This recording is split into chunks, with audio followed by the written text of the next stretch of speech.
Good evening. Welcome to the Dania Point City Council meeting of September 1st, 2020. We'll now reconvene our meeting. We'll start tonight with the Pledge of Allegiance, which will be led by Council Member Miller. Please rise. Face the flag. Put your hand in your heart. Repeat after me. I Pledge allegiance to the flag of the United States of America and to the republic for which it stands, one nation, under God, indivisible, with liberty and justice for all. Thank you. Please be seated. Okay. There's no invocation or presentations and proclamations this evening, which brings us to the reading of ordinance titles. At this time, the city clerk will read the title of the ordinances listed on the agenda. Madam Clerk, do we have any ordinance titles to read? Mr. Mayor, I do not have any ordinance titles this evening. Thank you. Thank you very much. That brings us to the consent calendar. All matters listed under the consent calendar are considered to be routine and all will be enacted by one roll call vote. There will be no separate discussion of these items unless members of the city council, the public, or staff request specific items be removed from the consent calendar for separate action. Madam Clerk, do we have any items to be removed by the public? No, Mr. Mayor. Mr. City Manager, do we have any items to be removed by staff? Yes, sir. Staff would like to remove item number 10. Item 10. Okay, and are there any items to be removed by members of the City Council? Seeing none, okay, I will move the recommended actions for the consent calendar with the exception of item 10. Is there a second? I'll second that. All right, we have a motion and a second. All in favor, say aye. Aye. Opposed? That passes unanimously. So that'll bring us to item 10. Mr. City Manager, do we have a staff report? Yes, sir. I pulled this off of consent because since the drafting of the agenda report and posting of the agenda, the Senate session, state Senate session has ended and this item did not make it out of the Senate. The Senator's office, Senator Glazer's office reports that they may bring it back at the next session, but at this point in time, it did not survive the end of the Senate session that just ended. Okay, very well. So it's been pulled, it's moot at this point. No action required. There's no action, but if it comes back, this might be an opportunity for the council to discuss and weigh in on it so that it would be a policy discussion under council policies. The city can take a policy position on something if the council had previously decided that it was appropriate. Okay, well, it would actually, I think it's moot. It'd be my intention to move on unless I see a desire to speak about it otherwise. Okay, seeing none, then we'll move on to public comments. There will be a 3-minute time limit per person, an overall time limit of 30 minutes for the public comments portion of the agenda. At my discretion, the balance of public comments will be heard after the new business portion of the agenda.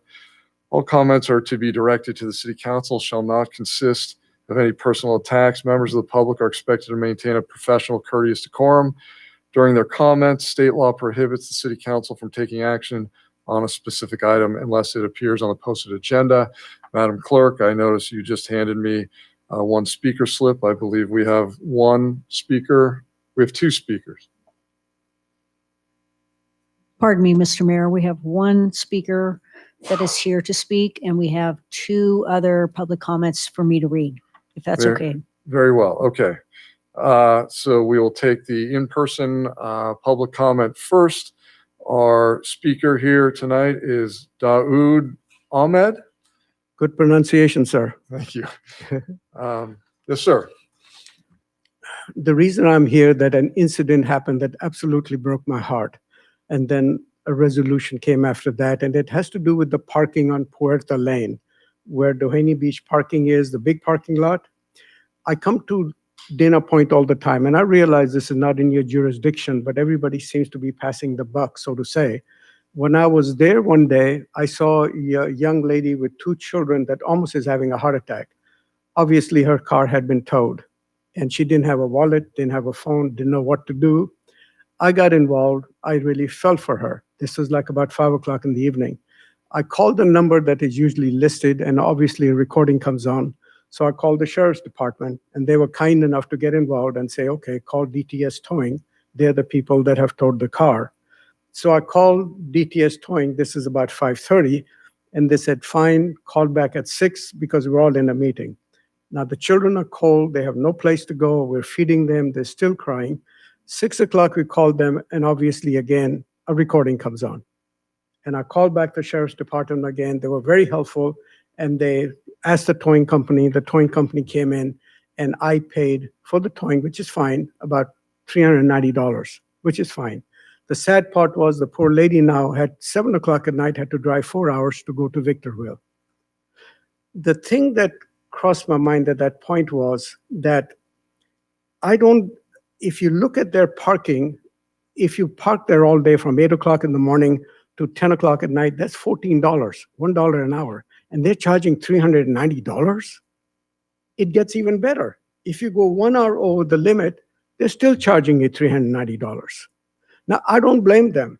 I mean, if they towed 2 cars a day, obviously they're making $250,000. I don't blame them. So I started calling around because I made it a vow that I'm going to change this because all I wanted was a sign there so people know. Am I done? You still have 30 seconds, I believe. Then literally what happened was that I ended up talking to the agency that was in charge. I got into an argument with them, and I noticed that last Friday, they put up a sign that says towing in case you don't pay. My request to you is please, number one, put a number under that sign to call if the car gets towed. And number two, for God's sake, don't charge $390. I write tickets. I know what this business is all about. You can boot the car. There are many things to do. And I hope as brothers and sisters, somebody can do something about it because everybody's passing the buck. And it breaks my heart to see cars being towed from there. Thank you very much. Thank you for your comments. Thank you. The parking lot is on Puerta Lane. Yeah, Puerta Place. Puerta The Place. big parking lot and the small parking lot. That's where it is, yeah. $1 an hour. Yeah, thank you. Did that answer your question? Okay. Okay, that concludes the in-person comments. As you indicated, Madam Clerk, you have comments to read.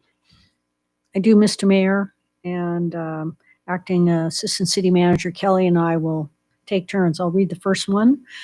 This is from Andrea Friedman regarding Cox Communications. Dear City Council, please consider allowing and encouraging more cable TV providers to come do business in Dana Point. So there is not a monopoly by Cox Communications. Our family just contacted the FTC and will be contacting the California Attorney General due to their consistent sales tactics, compromising unfair business practices, breach of oil contract, and consumer fraud that we experienced in August. They sell residence bundles for TV, internet, etc., quote you a price on the phone, promise a 1 or 2 year service agreement. However, after the next bill comes, the promised price has disappeared. They claim there is no record of a service agreement and every other excuse amounting to consumer fraud. This happened to us, and the only way the issue was resolved was by contacting their corporate office in Atlanta and threatening them. Thereafter, getting a Cox executive to listen to the recorded Cox sales call, or they would be guilty of breach of contract and consumer fraud. These types of practices are illegal and should not have to be tolerated by consumers in general, nor in Dana Point. Cox has a monopoly on cable TV in this area, and it creates financial hardships to the residents of this city. Please allow more cable companies to do business in our city and investigate the complaints of residents. Thank you. Andrea Friedman. Kelly? This comment's from Penny Maynard, Mayor Vic Sork, and members of Dana Point City Council. My comments tonight are brief. Everything is changing quickly from week to week and often from day to day. I am hoping that accommodations needed to open Dana Point businesses can be successful and bring back the Dana Point economy, and that health numbers continue improving. I still believe we need a national policy on COVID-19 that is consistent and based on medical science to manage this pandemic. I still believe that public health brings economic health. Someone recently likened opening for business without a national coordinated public health plan to a tornado is coming, but stores are open, so let's go shopping.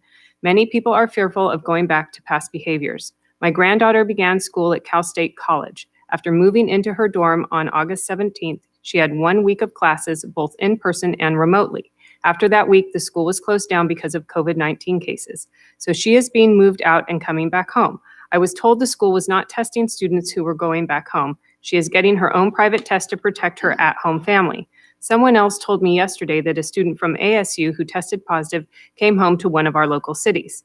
Seems colleges and universities around this country are open for a week, then closing down. I mention this because my personal belief is that schools K through 12 should only have remote distance learning until at least January 2021. Hopefully by that time or a bit later, we may have the testing, social distancing, and mask situation under some control. I recently had an antibody test, which was negative. I also more recently had a COVID-19 swab test for asymptomatic people. They were checking for indicators of community spread. Be careful and safe, and let's hope Labor Day weekend at the beaches will also be safe. Penny Maynard. Thank you very much. Madam Clerk, are there any other public comments? No, Mr. Mayor. With that, I will close public comments and move to council reports. We'll go around the horn if there's anything to report. Councilman Wyatt. I have turned in my list of meetings to the city clerk, but there's one thing I wanted to bring up in this time. As most of you are aware, I sat on the San Onofre Nuclear Generating Station Community Engagement Panel. That's a mouthful of a title, but we had our meeting on August 20. What I want to bring up here is that the community engagement panel has gone out of the way to try to get facts on the record. And this is a very emotional subject. So sorting out social media and other fiction from facts is a difficult thing. But in the last several weeks, during the summer, there's been a group who's been posting from, the La Jolla Shores all the way up to Dana Point on all the beach access points. They've been posting signs to warn people that, the water's radioactive and that you should swim at your own risk. These signs have been posted without any permits and actually without any merit, but we really wanted to, at the community engagement, get the experts in to talk to us about the whole process that went on the whole time the plant's operating and through now as they phase down of releasing water into the ocean. So the water, by the way, is released about 1.25 miles offshore, at the bottom of the ocean. So it's not setting there. But anyway, I had an expert in, basically went through the whole process and presented a report. His report is up on the songscommunity.com website. But in a nutshell, he said that I'll just sum up with the Surfriders Foundation looking into it too, as they wanted to investigate this, to say, if you surfed San Onofre every single day for your entire life of 100 years, your radiation exposure would be still 1/10 of that of a single dental X-ray. So it's not really, we need to try to get the word out. I hope the city can actually link to some that are posted from songs out on the community website, so people who really want to know can look at it. And the other report that was terrific in there is the Wheeler Reef expansion that's been going on to build the artificial reef out there is now complete and amazingly successful. So looking at the sea life that's been recreated and the kelp forest and stuff that's been created is also an interesting report that was put out. So I think there's several good reports up on the songscommunity.com website, and it'd be great to pull them up or link to them so our residents can find that information when they want to sort out all of the claims that get made in an emotional context with real basis facts. That's all I have. Thank you. Thank you for those reports. Councilman Miller. Thank you, Mr. Mayor. And I thought I was going to get it done this year, and I forgot to turn in my list of meetings, so I'll get those to you this week. One thing to report, I'm very excited to announce that Orange County Fire Authority, after months and months of discussions, is going to enter into a a program sponsored by UCI and the County of Orange to do, we're going to test all of our first responders for COVID. We're going to do a antibody tracking to see what's going on, because we have had a small uptick in infections, just like most people have through all the testing. And so I'm very happy to see that. That's something I started pushing for in March. Fortunately, it took us 5 months to get there, but we're there now. And so I wanted to report that. That's all I have for this evening. Thanks. Thank you very much. Mayor Pro Tem Federico. Thanks, Mr. Mayor. No meetings and nothing to report. Thank you very much. I have nothing to report, but I will turn in my list of meetings to the clerk after the meeting. Okay, that brings us to public hearings. There are no public hearings. There's no unfinished business. So we will move on to new business. Item 12, the FY 2021 budget update. Mr. City Manager, is there a staff report? Yes, sir. Mr. Mayor, members of the council, before you is a report promised several months ago, updating on the impacts of COVID-19 on city revenues. You'll recall back to May when we were first addressing the revenue impacts for last fiscal year. The council agreed and directed that we follow our financial policies, and I want to focus, I've listed them on here, but I want to focus on the bottom half of that first slide. And really it was it's a process of looking at our budget and weighing and balancing all the guidance from all the different policies, taking everything into account. But, first and foremost, where we headed was to keep a focus on making sure that we're investing in our long-term assets, if you will, maintaining our infrastructure and city facilities. The council agreed that we should be cautious in counting any federal, county, or state relief funds and not actually count them until we are certain of getting them.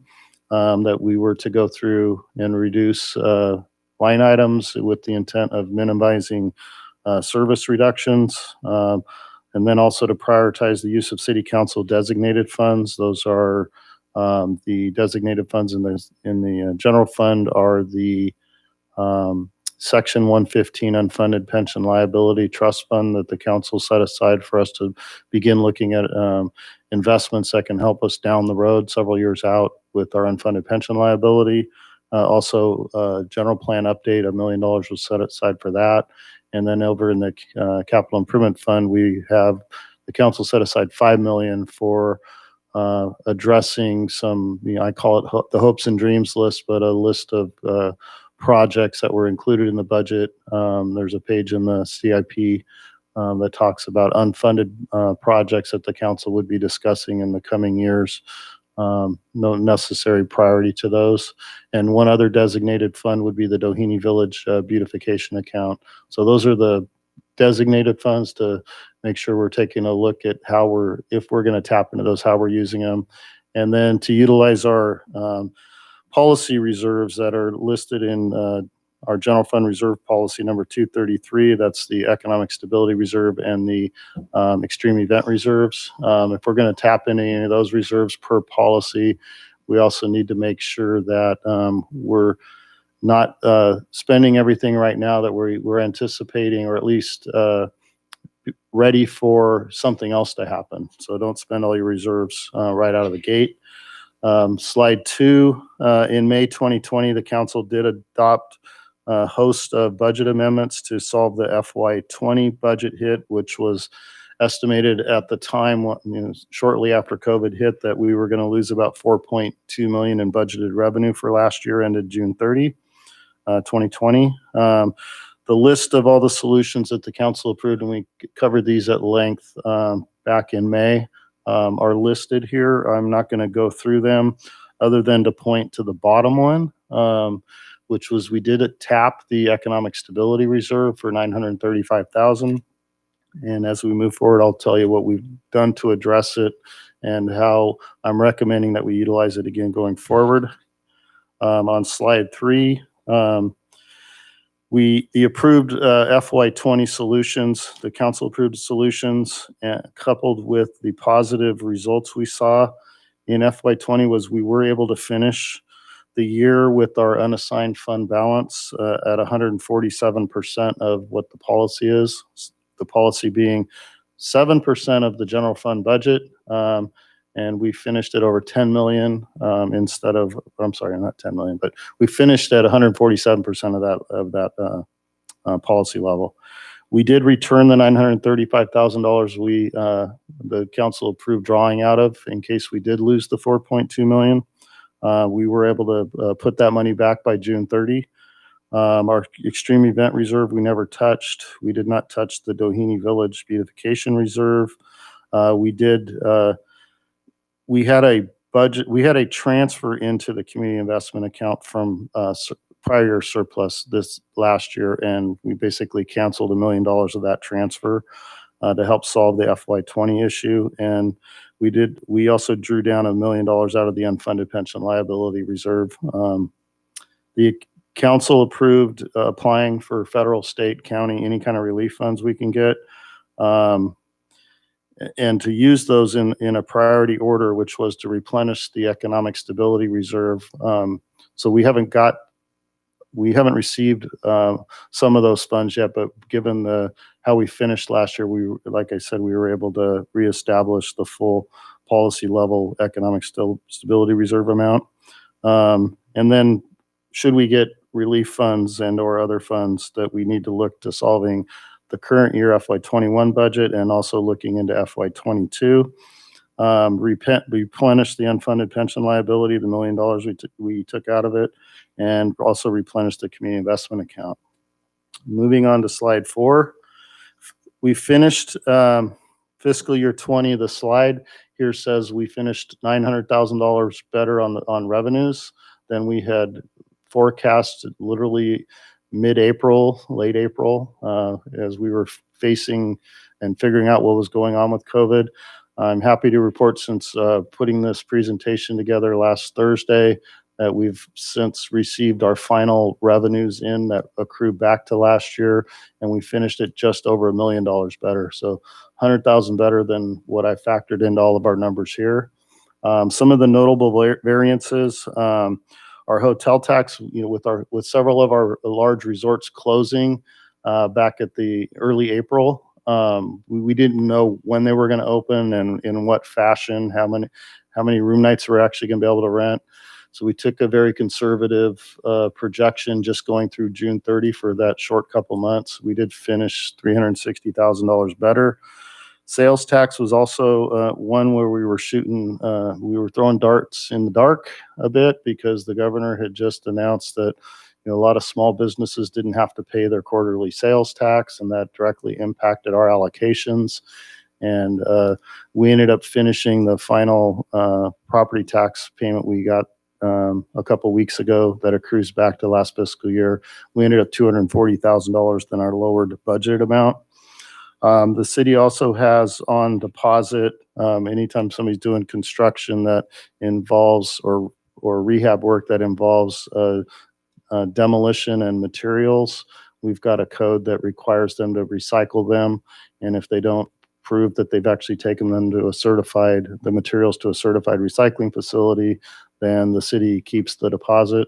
So we are able to clear out a couple years worth of accumulated deposits. We cleaned those up and it helped us to the tune of $380,000.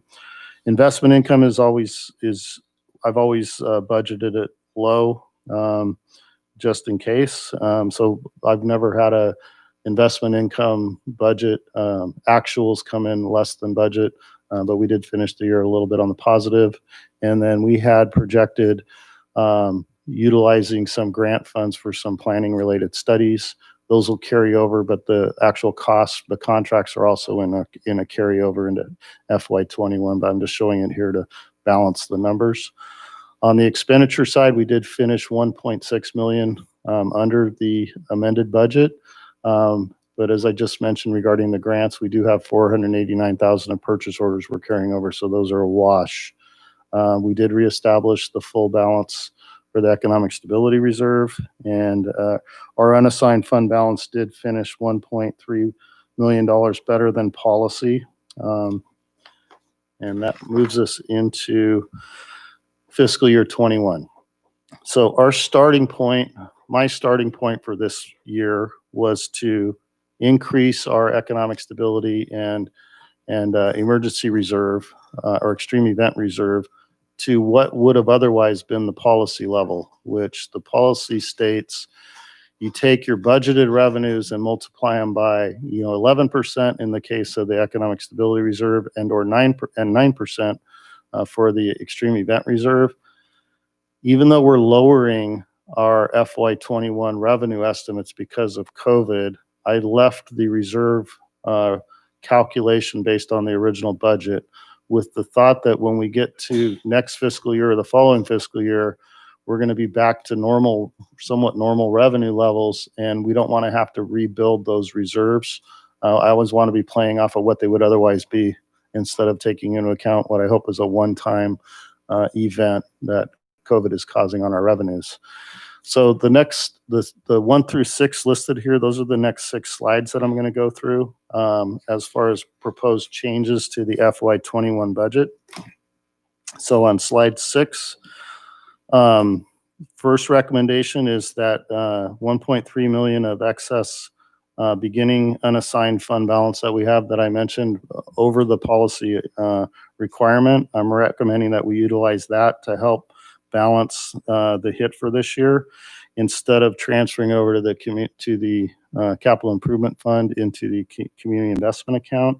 The other way to do this would be to go ahead and transfer it according to the policy and then ask under the community investment account policy to transfer it back to the general fund.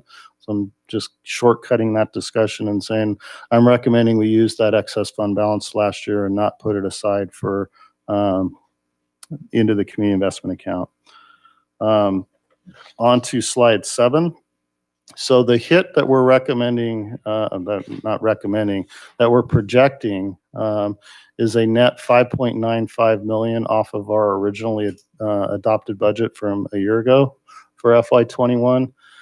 The impact on hotel TOT directly attributed to COVID is about 5.9 million off of budget. And as you all know, we project our TOT, our hotel tax revenue pretty conservatively anyway. We had 12.85 million budgeted for FY21.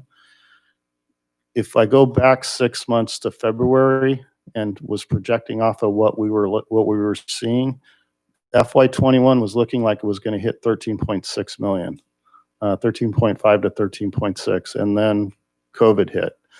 So I'm showing 5.9 million versus budget. It's over 7 million versus where I think we would have been with absent COVID. So, but we are putting a $5.9 million reduction. It's roughly half of our budgeted TOT for this year. The soft spot on the TOT at this point in time is largely created, obviously, by the psychological impacts of COVID on the traveler, but also on the fact that the state hasn't provided any guidance or guidelines for group gatherings. And when we roll into we'll call it the off season, the on season being the summer when a lot of tourists travel and stay in our hotels, the off season is usually supported by group business, travelers coming for conferences and meetings. And that has largely, we're seeing a lot of group business canceling because the hotels don't have guidance.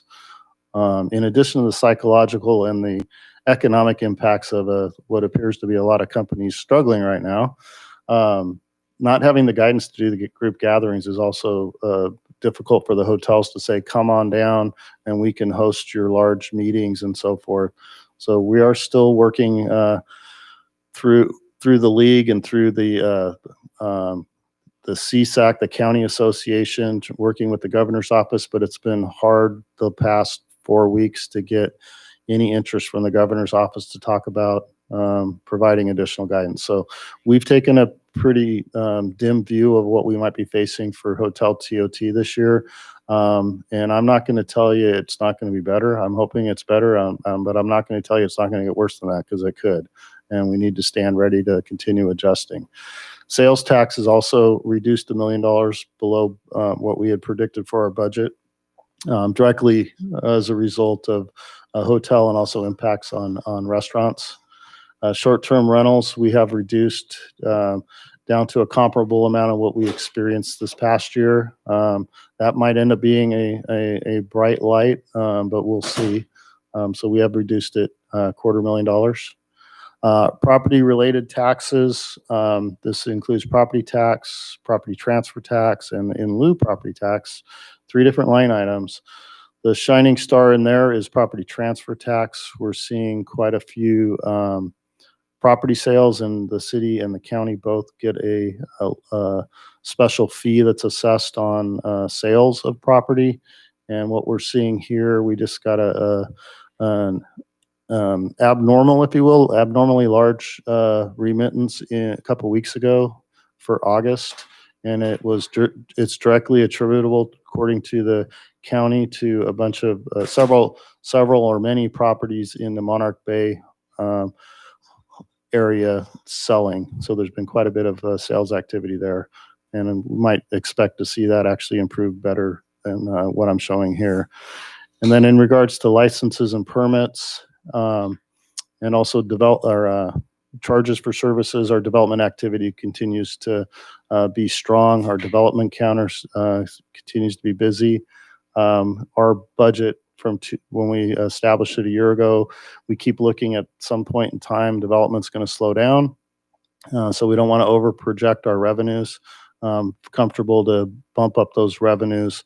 It's less than what we collected actually in FY20, but it's still above what we had budgeted. And then you go down the list. I did have Lantern District impact fee revenue in the FY21 budget. That was a mistake on my part. It should not have been in there. It's a one-time fee. And when it does come in, under council policy or direction, we're directed to transfer it over to the capital improvement fund of the Doheny Village account anyway. So there's no impact on the bottom line, but I needed to reduce it out of here. If we get the money in, I'll be asking for a budget adjustment to transfer the actual collections. We talked last year about the gas tax transfer into the general fund. We eliminated the transfer into the general fund and instead directed it into capital projects, our streets projects. And to keep the general fund whole, we reduced a transfer out of the general fund into those street projects. So it was a wash, and that's just a cleanup item. Charges for services I mentioned regarding development activity, and then all of the other revenues, net change of positive 46 grand. So, but the net of all those positives and negatives are that we've reduced our budget projection for this year by almost $6 million. The next slide lists the 7 purchase orders that we're proposing to carry over. This was the $489,000 I mentioned earlier. Most of that relates to studies and grants and are grant funded. Slide 9 goes into the personnel component of our FY21 budget, recommending over $750,000 of reduction to our budget. Much of that is coming from vacancy savings, so not backfilling my position this fiscal year. The assistant that reported to my position this fiscal year, and we're reorganizing some staff and repurposing some staff to still keep up with all the workload. And I did take a weekend off this past weekend, but had not had one off in quite a while, but surviving. And just like all the rest of our staff that are, many of them pulling double duty on a lot of the workload, we're making it work and trying to save money. Our economic development group, we have management analyst position that went vacant early this calendar year. We're going to go ahead and ride that vacant for the rest of the year. And we do have one pending retirement that's we've been notified of, that we're going to work to keep that position vacant for the balance of this year as well. We did remove employee raises in this recommendation. There's a mandatory, not mandatory, but there's a 3% in the Dana Point Employee Association MOU with our labor unit. There was a 3% raise included in that the council has the authority if the budget isn't working out to take action not to do that or to do less of it. I've removed it out of there. We took action back in, I want to say it was April, to reduce the cash outs of accrued vacation time that is in the city's personnel policies and allowed. I've got it reduced in the proposed budget to emergency situations. So it's a significantly reduced amount. And then just what a lot of our staff are doing, but I look to recreation in particular, with the closing of the community center and for a period of time canceling all the recreation classes. We've been and converting recreation staff into running a senior and needy person's food bank delivery services. We're still working through that. I commend our recreation staff for stepping into roles that they'd never that they didn't have experience in and doing an exceptional job, but also to keep our recreation program alive. They converted to online recreation classes, and we're leaning into later this week. We're having a tent erected in the back parking lot of the community center so we can have with the dance floor, so we can have some of our recreation classes continue. That when all this is over, it's not going to be hard for us to rebuild our recreation program because we will have maintained, the bones of it, if you will, even while we're saving money. But even just repurposing staff, we've had one of the staff members that's been over here at City Hall since back in, I think, early April, that's helping out at community development front office coordination in the mornings when the public counters open, and then coming into finance and working in the afternoon, helping us to get all of our bills processed and reports done, and then cross-training with the city manager's assistant so we have a backup there. So that's not uncommon across the organization right now, with people doing more with less. And I have not heard one complaint, even when they know that they're not going to be getting a raise this year, and we've clamped down on cashing out of accrued time. I'm very proud of the response that our workforce has had. With that, in slide 10, line item cuts or reductions. So we'll run through this really quick. I reported back in May that the Orange County Sheriff's Department annual contract came in with a healthy reduction from what we had expected. Not sure that's going to continue into the next contract, but I'd hope, given what the county's facing, that they're churning every dial to find savings every place they can. But out of the 2.1 million in line item reductions, better than, or right at a third of it is coming out of the savings from the sheriff's contract without reducing the number of badges that we have reporting here. So that was a gift, if you will. In regards to street maintenance, and excuse me, I got to pull up some notes and my computer timed out. In regards to street maintenance, the Public Works folks have worked with the county to reduce a position out of our county contract and reordered the workload amongst existing resources, in addition to changing from a contract to other in-house and county workforce work, what had been a contract to help clean up the Caltrans right-of-way coming off the 5 freeway. That whole section we don't own, but we've adopted a highway for a number of years. So Public Works has figured that out, among other things. There's a bunch of line items in there that make about $193,000. Professional services absorbed in-house. So what the Public Works crew had done during the Great Recession, they're doing again. We do have folks with the talents and the certifications to do some of the work that in normal times, we're able to have normal workloads, if you will, where they're only working 50 hours a week. They've pulled some of that work in-house, so we're able to reduce some of our contract costs. Looking at safety lighting, our camera network contract that we had in Public Works previously, we're absorbing into our IT budget, which is in the 99 department, if you will, and reordering how we do things there. Under park maintenance, our scope of work and our parks contract and the last contract added some couple laborers and an irrigation technician.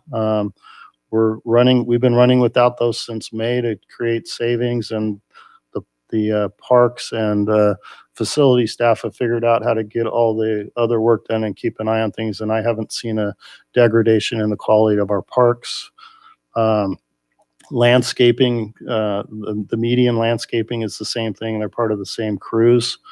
So we're able to trim back that budget. The tree trimming cycle, they've been balancing it out. We had an enhanced level of tree trimming, if you will, where enhanced level meaning you don't trim as much off a tree, but you have to trim them more often.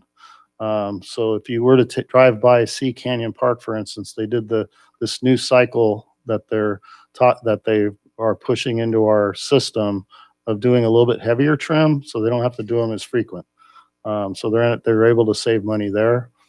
And then the last one, the operating contingency, we have $250,000 for the last couple of years. We've been putting $250,000 into our Department 99 budget. I'm recommending that we cut $100,000 out of that and figure it out. We've spent 200 of the 250, I think, in one year, and 126,000 in the other year. So I'm recommending we take 100,000 out of that. And then there's about 60 other line items across all the departments, from operating supplies to office supplies to, some of our training budgets for, annual training that certain of our professional staff get, for instance, is now Zoomed. So we're not having to, send them somewhere to go get the training. So we're saving money on travel and also on conference costs. So anyway, all in about 2.1 million.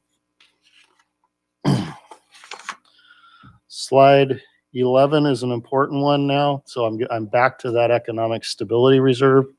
I'm recommending that we spend, it's going to be 2.1 million, since we just got the extra 100,000, and then I had projected for FY20. To take that down to about 50 point, it'll be 85% of policy. And I mention all the other things in here because they all relate to the policy that says how it is we are supposed to look at these reserves and under what conditions we can use them. So I mention all of these in here, that our operating revenues for FY21, the budgeted ones that we put together a year ago, are 39.8 million. This updated one that I'm proposing now to reduce our revenues by 5.5 million, or 5.5 million. I'm not lowering the computation for the reserve amount. So everything I'm talking about is based on the original budget. The extreme event reserve set at 9%. We had to add, between the extreme event and the economic stability reserve, we added $80,000 to them on July 1. And now I'm talking about using 2.2 out of the economic stability reserve. This keeps the unassigned fund balance at the top of its range at 7% per policy. And if the council agrees to utilize the economic stability reserve, it's important to note that we're not, per policy, we shouldn't use more than half of it in a given year. We should always be looking at next year in case something happens. And then the city manager's got 6 months, 180 days to come up with a plan to replenish the reserves. And the reserve any reserves used would have to be replenished within 5 years. This is laid out so that when we're putting together the next 2-year budget next spring, we'll have a plan. We'll know better what COVID impacts are doing, what the economy's doing, to put a plan together for how we're going to rebuild our reserves. Slide 12. The last bullet on here is what I should have had first. we're not recommending using any of the other funds that the city has on account. That this list of funds here on this slide are simply provided for information. All of these accounts are under the city council's purview to spend. They're not restricted for any particular purpose. It's council designations that establishes them. And when you add up the economic stability reserve remains after drawing it down, 2.2 million. Unassigned fund balance at full 7% policy, 2.8 million in it. The unfunded pension liability section 115 account at 4 million. Doheny Village beautification at 826. In the facilities fund, we have about 1.6 million that's targeted for priority 2 and 3 projects in FY 22-23. Not recommending that we spend that, but we've got fully funded in the budget proposal that we would still be fully funding all of our projects for FY 21 for our facilities. And then the extreme event reserve still there at 3.6 million. But in total, the council still has at its, disposal, if you will, if needed, $19 million. So this is after all the other adjustments to the budget, including lowering the revenues and the expenses. Lucky slide 13. I think I'd be remiss not talking about risks. COVID-19, if there's a resurgence in a surge, if you will, in the fall, and the governor decides to lock down everything and tells hotels they can't operate. I don't want to say it's a real risk, but I want to point out that we live and die on the, as far as the hotels go. So something bad happening with travel tourism could have an impact on what we're looking at here. State and county guidance in response to those could obviously have an impact on us. Development and construction development dramatically slowing. Don't see that happening, but it's certainly a risk. Legal matters coming at us. We have to worry about that every year.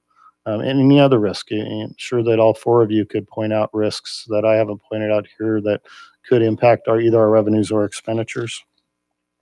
And I'll close with next steps.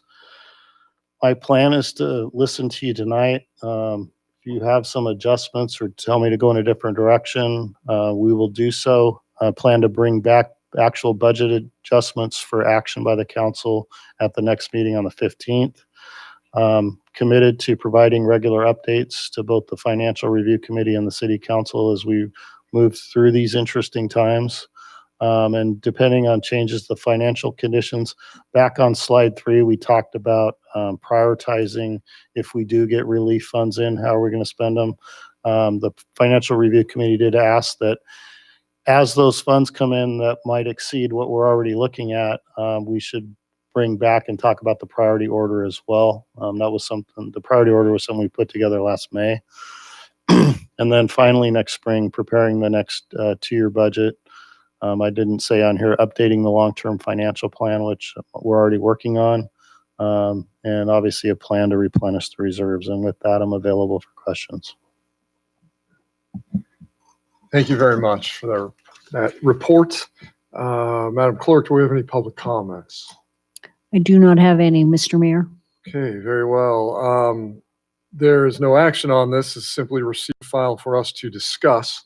So I won't call for a motion, but I will go around and ask if there's any discussion and direction, if you want to provide any, to the city manager. I'll start with Councilman Wyatt.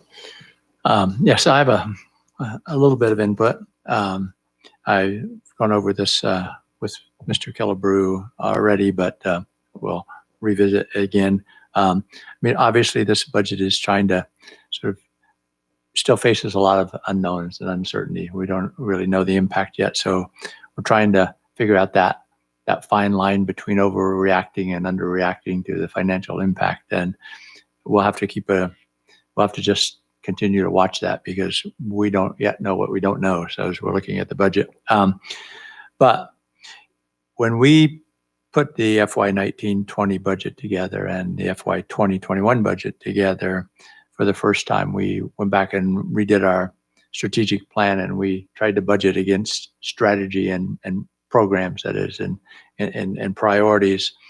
And we also, segmented the various expenses into, core, important, and value add.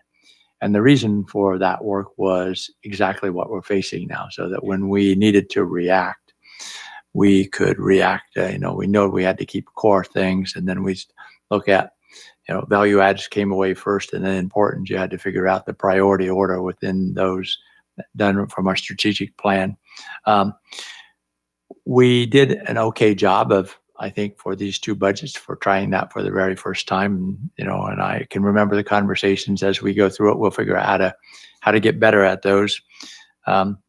We didn't plan to actually have to test how well that worked quite as soon as we did, since we weren't expecting to have to make this kind of budget adjustments. But we did start that preparation. And my input here as we look at it is, as we're fine tuning in these and looking at where we're cutting and where we're going to, move things, now to go back and revisit those breakdowns between our core, important, and value adds, and refine those numbers a bit in those categories, so that as we look forward, we'll have a better handle on what's really core and what we can't touch. And then our strategy, prioritize more effectively those things important, because important is not all one level. That's really where we have the biggest room to make council decisions, is what's the highest priority within that important category. So I'd like to take the opportunity as we're working through this budget to just really understand what's core, what's important, and the priority of those important within our strategic plan, and refine that a little bit. So that's all I'm asking as we move forward, is to revisit those numbers and make sure we get them refined a little bit. And doing that, we'll be much more agile as we have to make these ongoing adjustments in the future, if we have a really good understanding of where we have the room to move and where we don't have room to move. So I think that will be useful to us ongoing. So that's all I have on it. Thank you. Thank you very much, Councilman Miller. Thank you, Mr. Mayor. First of all, I want to thank staff for all the hard work you've done on this. This is trying times for everybody, and you guys have gone above and beyond what I think anybody can realistically ask you guys. So thank you so much for all your work. One of the things, and I think Councilmember White hit it right on the head, is we did not anticipate having to put into practice these brand new policies that we came up with last year. But I know for my first 4 years on the council, we used to look at our reserve funds, and the question was always, how do we use those? Because of the way the policies were set up, they were almost impossible for us to touch until we changed our policies. And I really want to thank City Manager Killebrew. We worked really hard on how do we come up with these different types of funds, and unfortunately, we're having to dip into some of them tonight or this year. So I want to thank you for all that hard work and that foresight that this could happen to us sooner. Hopefully, we hoped it was going to be later rather than sooner. But you guys did a really good job on this. Councilmember White hit it on the head. We do have an opportunity to prioritize some things. We have our core functions that we have to keep our lights on and keep our streets paved and keep our public safe. And we need to make sure that those are always our priorities. But we do have some other options. And I know that we're doing getting creative and doing drive-in movies and things. That's pretty cool. I was going to ask, how were those attended? I don't know who was here actually went to it, but that was interesting. We had some conversations about other things that we can continue to do for our public, for our residents, because this is a tough time. And, I know people, I have friends of mine that have gone through this. I mean, we all get a little depressed every once in a while when you can't get out of your house. So being able to do some of these other events, we have to prioritize which ones are important and which ones that we need to push off until our finances become a little bit more stable. So thanks for all the hard work on this. I like where we're going with it. We'll be able to fine tune it a little bit more and talk about some of those other priorities. So that's all I have. Thanks. Thank you very much, Mayor Pro Tem Federico. Thanks, Mr. Mayor. Mr. Gilbert, thank you for a very detailed, thorough report. I will also, like thank this, like Councilmember Miller did, thank the staff for their hard work and their contributions to making this next year's budget balanced. I had the luxury opportunity of going through this already in detail at the Financial Review Committee. So what I kind of want to do for any residents that are listening is just sort of sum this up a little bit in layman's terms. Yes, there is probably right now estimating almost a $6 million, $6 million fewer dollars in revenue next year from what we thought last year when we created this budget originally. But we're balancing that in a very balanced manner, in part by not making a contribution to the community investment account that we otherwise normally would have swept out of the general fund. $750,000 personnel expense reduction, to roughly $2 million in line item expenses out of the budget, and then using about $2 million of reserves. So very balanced in the way we're doing it. And after all that, we still have $19 million in reserve to handle any unforeseen economic impacts or anything else that might come at us, and to continue to be healthy for the future. So while it is, I'll call it maybe frustrating to see a almost $6 million revenue hit, it's reassuring, or should be reassuring to our residents to know that because we have fantastic and sound financial and fiscal policies here in the city, and because of the very fiscally responsible budgeting that the city has been doing for a long, long time, we can ride this out, and our residents will continue to see the same quality of level of service that they're used to seeing, and we will flatten this economic impact curve, and we'll move forward and still be in a really good position, I think, in the future. So thank you for this work, and thank you to the staff for putting this together, and for your very personal contributions to making this work. Thank you. Before I make any comments, I'll just mention that I know that our assistant city manager was at the movie night, and I'd like to give her an opportunity to comment on that and give a plug for any future ones that we might have. I know that was just brought up. Thank you, Mr. Mayor.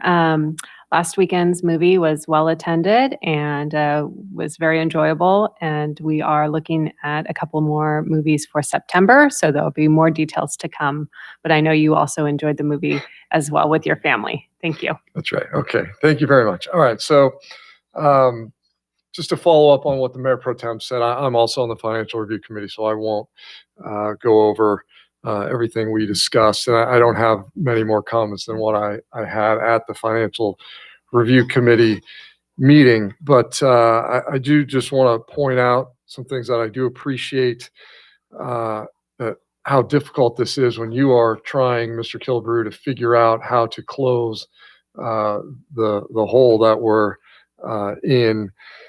And you've done a fantastic job of it. And not only do you have to, we're looking for other revenues, and we're applying for federal and state and county funds, but you also have to balance whether those are going to be restricted or not, whether they're going to be coming from any new bill, which we're hoping will give us unrestricted ability to use funds, versus the ones that are restricted to COVID related expenses.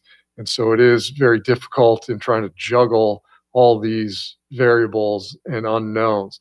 So I do really appreciate everything you've done and everything all the rest of the staff has done to try to help us save money and look for additional revenues. And I do think it was important, I'm glad you mentioned that, the priorities that if we do get any influx of money, that we have the priorities ready to go as to how we are going to apply that.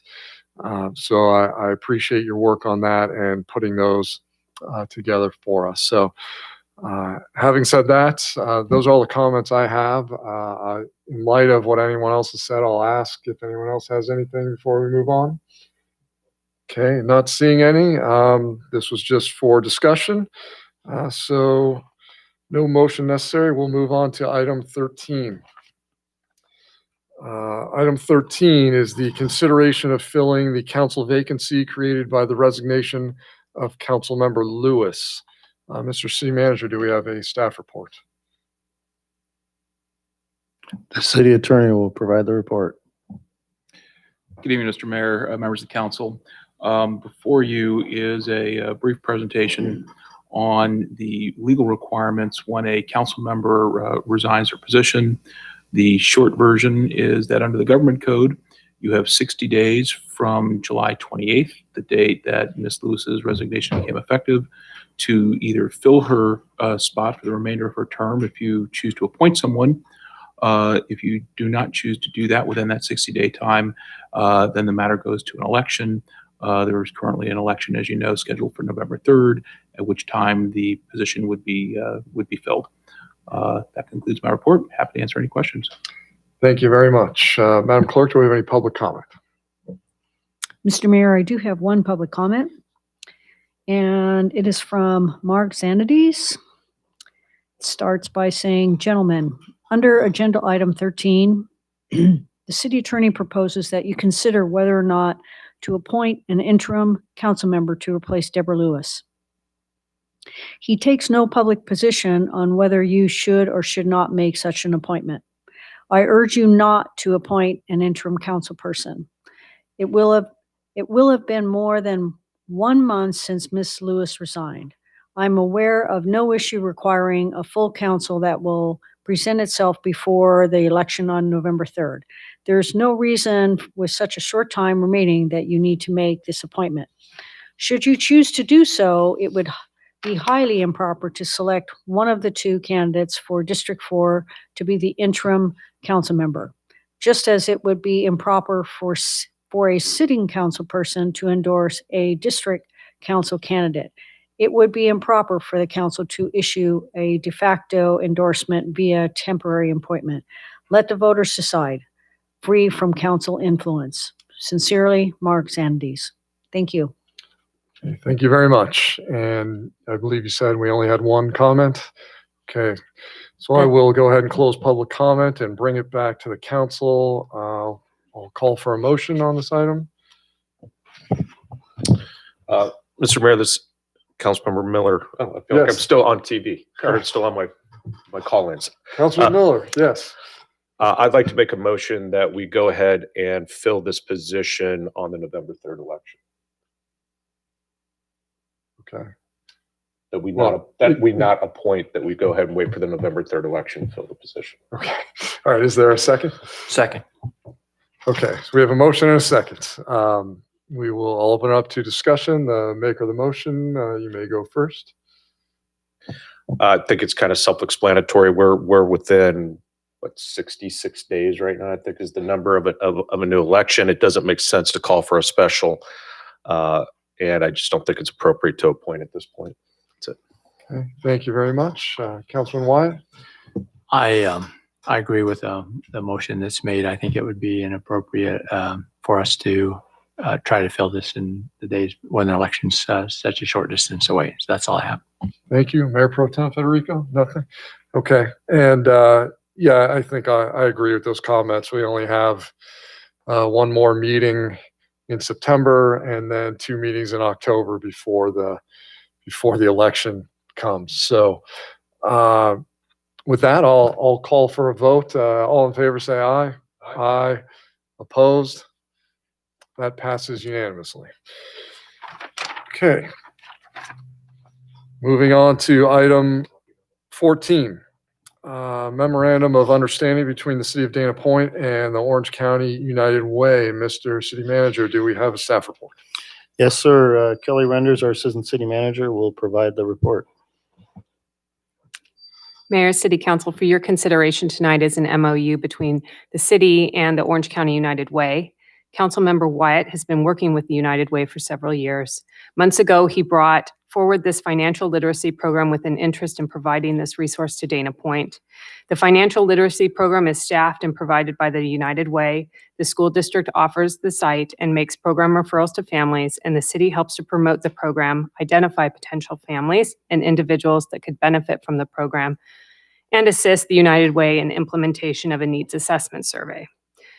This year, the program will be delivered remotely to start until potentially school campuses reopen. RH Dana Elementary School serves as the launching point to identify at-risk families that have children attending the school.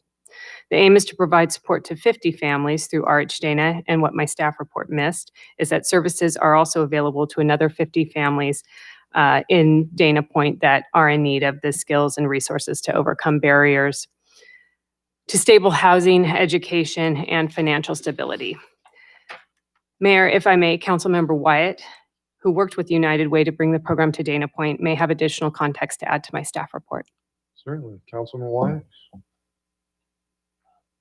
Yes, I've been working on this program for a couple of years, actually, so I'm very excited to find it come up. But to set the background on what the start of this, as all of you are aware, in the early January of 2019, Orange County does its point in time count for homeless. At that point in time, after that data came out, looking at it, there were 6,860 homeless counted in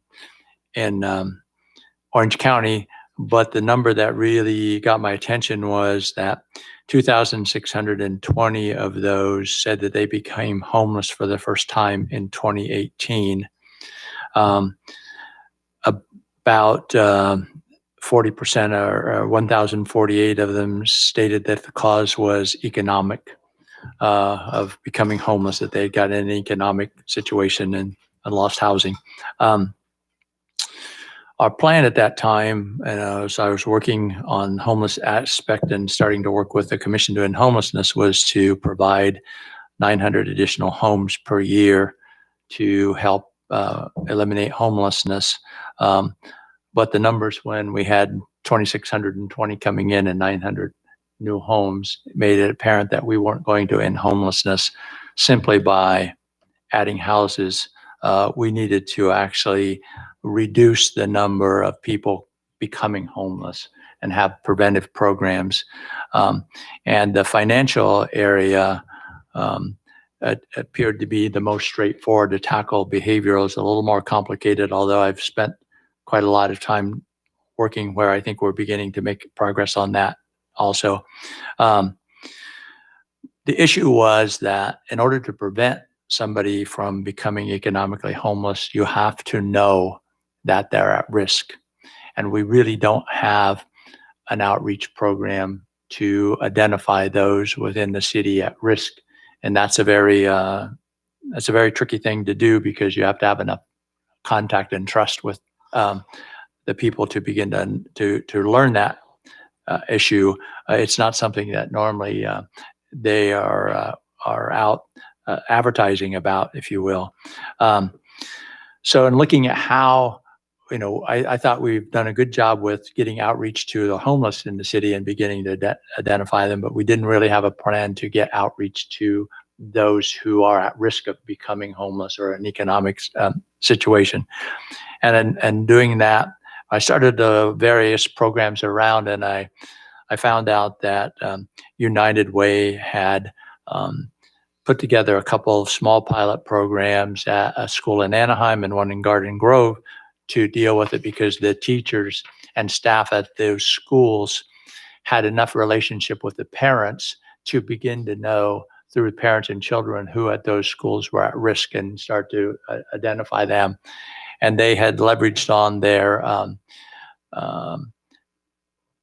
financial experts that were helping people do taxes and other services that they offered as part of theirs to begin to build some financial advisors who they would make available to work with families to get a solid financial plan and go through and give them financial coaching.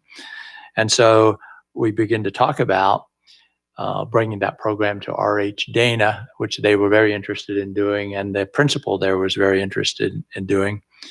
But I felt that we needed to, that gave us a good contact, because that gave us a starting point where we had a group of people with the kind of relationships that you need to know that when people are struggling. But we wanted to look at also how we could extend it beyond just those with parents in the school and into the community at large. So we spent working with the Orange County Department of Education and Capital Unified School District and the principal at RH Dana and United Way, and some potential funders behind this to start to bring the program together and put together a pilot that we think we can make effective to help here and target to help 100 families. And COVID, of course, just makes this problem much, much worse to deal with, because you basically, of the mix of programs that have been put out there with rental evictions and I mean, there's all sorts of other programs that have been put out. These people who are struggling to pay the rent are the least likely to really know about those programs and how to leverage them. So if we can't take these programs and get that information to them so they know exactly what they have to work with and they get coaching on how to do it, we won't really take advantage of those programs that are available in the way we should. But we're looking to pilot this so that we can bring this to additional communities and start to spread it. And I begin to work with the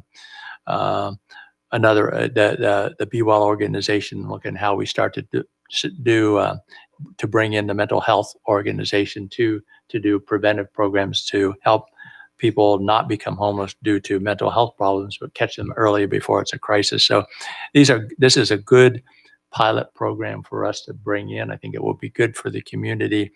Also, they're asking us to do is really help them promote it, identify people, and work with them to make it a part of our community. And we don't really have any commitment other than just giving them the kind of a city and moral and vocal support we can. So I think this is a terrific program, and I'm excited to bring it to the council and very much in favor of us agreeing to this MOU. And the school district came in August 18th, 19th. I think they voted on and approved the MOU from Capital Unified side. So they're just waiting on us. If we tell them tomorrow that when they told me that they would ask for a check-in, that we've approved this, they will initiate the program immediately. Okay, thank you very much. Madam Clerk, do we have any public comments on this item? No, Mr. Mayor. Okay, with that, I bring it back to council, and I believe Councilman Wyatt will probably have a motion on this. It'd probably be appropriate if you'd like to make the motion. I'll allow you to do I move that we approve this MOU with the Orange County United Way for this program. very well. Is there a second? I'll second. Okay, we have a second.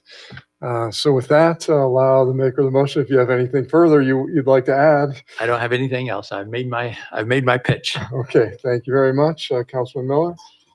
Thank you, Mr. Mayor. I want to thank Councilmember Wyatt for doing this. This kind of caught me off guard a little bit when I first read the staff report because I didn't know what was going on. And my first question was, why United Way? Do they do these types of services? And so, Councilmember White and I spoke earlier this evening about, why United Way. And I wasn't aware that they have a lot of volunteers that come in and do this type of work. They have training on how to train the volunteers to work with our residents and the recipients of these programs. And it makes so much sense to me. I think this is a good start to a program. This is something that our school districts should be looking at. They should be teaching this in school. These are math problems. These are not this is not like calculus or physics. This is basic math on how do you manage your money to make sure you have some left over at the end of the day. But this should be implemented into those programs, and we should be teaching all of our kids this. It's something I know that I struggle with teaching my kids this. They, when they don't have a job, they don't understand the value of money, and it's a little bit difficult. But he's absolutely right. This is the first step to make sure there's financial knowledge on how do you manage your finances, how do you actually associate that with the type of job I want, the type of housing I want, what kind of a career, or I guess it's my job, my career, where do I want to go with this, and what do I want to do for my family, how do I want to retire? There's a much larger conversation around this that we just don't do a good job of educating, especially our kids, and a lot of adults have never gone through that. I, for one, had to learn it on the fly. My parents didn't teach it to me, and I didn't get it in school. So I had to figure it out on my own, which it would have been nice to have that one class to say, this is how it works. So I really want to thank you for doing this. I think this is the first step. We ought to be talking to Capital Unified to get this implemented into their curriculum. Probably every school district across the state, including the privates, because I know not all the privates do it as well either. So thank you for this, and I'll be supporting it. Thank you very much. Mayor Pro Tem Federico. Thank you. I also will be voting for it. I just have a quick question about the city staff's responsibility and ability to, I think it's really all it says is that we're going to put the information out. And so I guess maybe to Kelly, that right now with reduced staff levels and everything else we talked about, that we can in fact handle that responsibility. We'll make it happen. Okay, thank you very much. And so I'll also take the opportunity to thank Councilman Wyatt for your work on this. And, you know, it's not just your work with the homeless, it's being forward-looking and trying to make sure if people are in danger of becoming homeless, that we're taking that step as well. So I think that is a very laudable goal here of this program, this MOU. So obviously I'm going to be supporting this as well. So sounds like we're all ready to vote. So I'll just call for the vote. All in favor, say aye. Aye. Opposed? That passes unanimously. Okay. Thank you very much. That was the last of our new business items. That brings us now to staff reports. Mr. City Manager. Yes, Mr. Mayor, really quick, sort of. As you all know, the state has a new color-coded system in regards to where the counties stand on the COVID trajectory for reopenings. Orange County is currently in the state's purple tier, which is described very briefly as widespread COVID. But we are receiving credit for the days that since we've been off the state's monitoring list prior to the governor's new tiered system announced last Friday. Our county health officer did receive confirmation from the state yesterday that Orange County is on track to enter the red tier by September 8th or on September 8th. The red tier is described as substantial transmission. We are already our numbers are already in the red tier, but we don't get there until September 8th. Providing we meet the red tier metrics at that time, there will then be a 14-day wait before K-12 schools are eligible to reopen, which could happen as soon as September 22nd. I just want to point out that we know it's going to be a very warm weekend, and as we saw this last weekend, we are going to be busy down here on the coast. We want to encourage everyone to be safe. So we continue to see our COVID case rate decline. And as our staff with kids say, we want to get our kids back into school. And obviously all of us want to see a wider reopening in the economy. And then a plug, Kelly mentioned the movies in the park, but we also want to mention that our recreation program is open for signing up for fall classes. We have, like I mentioned earlier, both virtual and outdoor class offerings available. I encourage everybody to take a look at our virtual Lookout magazine that's on the website. And some of those classes begin as soon as next week. And with that, that concludes my report. Okay, thank you very much, Mr. City Attorney. I have nothing this evening. Okay, thank you. With that, brings us to the adjournment. The next regular meeting of the City Council will be September 15th, 2020 at 5 p.m. here in the City Council chamber. With that, we are adjourned.